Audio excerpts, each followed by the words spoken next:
We're now going to shift from the state legislature to cities. And first, I want to introduce Bill Rosendahl. And for those of you who had cable television for over 20 years in the Century and then Adelphia cable district range, etc., you were privileged to watch Bill's public affairs programming. And tonight has been a lot about empowerment of people.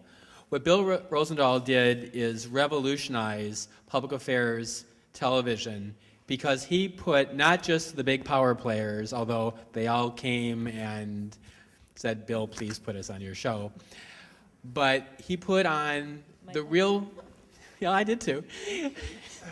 Most of us, probably half the room have been on his show, but he also put a lot of diverse voices that really weren't being heard on mainstream media, and the symbiosis between the fact that those voices came from his channel and everybody who watched and listened and learned and back and forth was a gift that we had that we don't have today, and I think the absence of it makes us realize how lucky we were during all that time.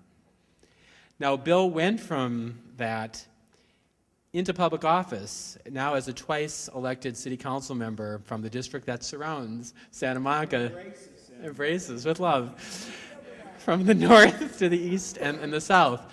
And I think the thing that was probably the most remarkable about Bill is that you get into politics after you've been a citizen activist and you see how the game has been played, and especially in LA where you've got 15 fiefdoms, and it's not always a pretty picture. You still look at Bill today, and Bill still has the gleam in his eye. Bill Rosendahl.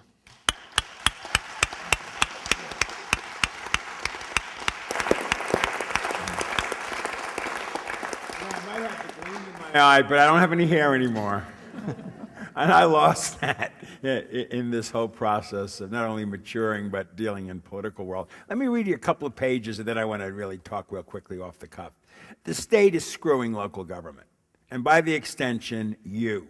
It is screwing people who depend on local services such as police, fire, sanitation, and youth programs. Over 480 cities in the state are able to pass a budget on time and within their means, only to have the state step in months later to take funds, cut programs, and generally challenge the good work cities have done on time and within their means. The current proposal, facing my city, is to take $66 million in gas tax funds, which, for example, completely shut down the city's street maintenance and street cleaning programs and force our city to figure out how to find these programs and potentially at expenses of others. Revenue protection. Well, Proposition 1A ensured that there was some protection for local government. Over 80% of the electorate approved this measure, sending a measure to the governor and the legislature more clearly than any ballot measure in the state's history that protected local revenues is important. It wasn't enough. The legislature is considering taking local revenues, not just property tax via Prop 1A, but community redevelopment funds, gas tax funds, and funds that aren't even tied up or locked up or whatever. For the city of Los Angeles, this is another $120 million property tax, another $66 million in gas tax, and between $14 and $50 million in redevelopment funds. This could be taken more than $200 million from the city of Los Angeles alone, resulting in the lost economic development opportunities and hundreds of good jobs that provide direct services to the people of Los Angeles.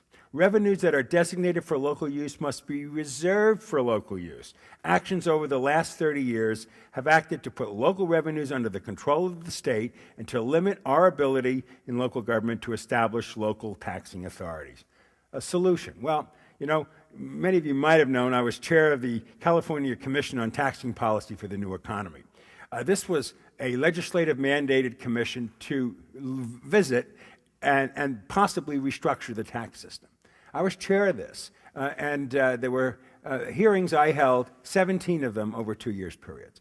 And similar to my television show, where people don't know what my politics are, I moderated those public forums. And we came up with a great document. During that process, Gray is out, and in comes Arnold, okay? So some of the things we suggested was to provide a constitutional minimal allocation of property taxes to local government, Change the formula to give more property tax to local governments so they are not so reliant on sales tax to generate revenues. Reduce the voter threshold for new taxes to 55%. These were recommendations we made in 2003. Reassess non-residential property to market value. That means the split roll. Look, we know the homeowner and Prop 13 and the sacredness, and we don't want to get, but all those commercial establishments were never reassessed. And so on one side of the street, they're paying the real tax of the day, and the other side, they're not. That's $6 billion sitting there on the street that should have been collected, okay? Broaden the sales tax base to include services. I mean, we can't just be taxing what we've been taxing. Move to a multi-year budgeting process is another. But I will tell you this, I strongly believe in the Constitutional Convention. We've had it with the way it is presently structured in the state. We are an enlightened group of people in California. We all came here from everywhere because we wanted our freedoms, and we also wanted greater opportunities. We are the 6th or 7th largest economy on the planet. And here we are sending out IOUs to our people and shutting down social services, shutting down healthcare things. This is total insanity is the word I've been using. We need to have a constitutional convention for 4 reasons. 1, the budget and the taxing system needs to be restructured. 2, political reform. We got to talk about clean money and make it happen in this election process. We need to revisit term limits. I mean, Julia just figures out how to move around up there. 6 years are gone. So you know who runs the assembly? The lobbyists and the bureaucrats. Not the people through our elected representatives. Okay? We need to revisit and reform the initiative process, all said by some great people around the table. And we need to also protect the civil rights and human rights of Californians, like this No on 8 business. There's total insanity, okay?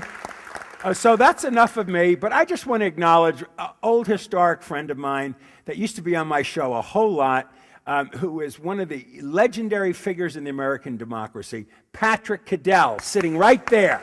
Stand up, Patrick, so they can see you at least. Bless you for coming. Thank you. Here you go.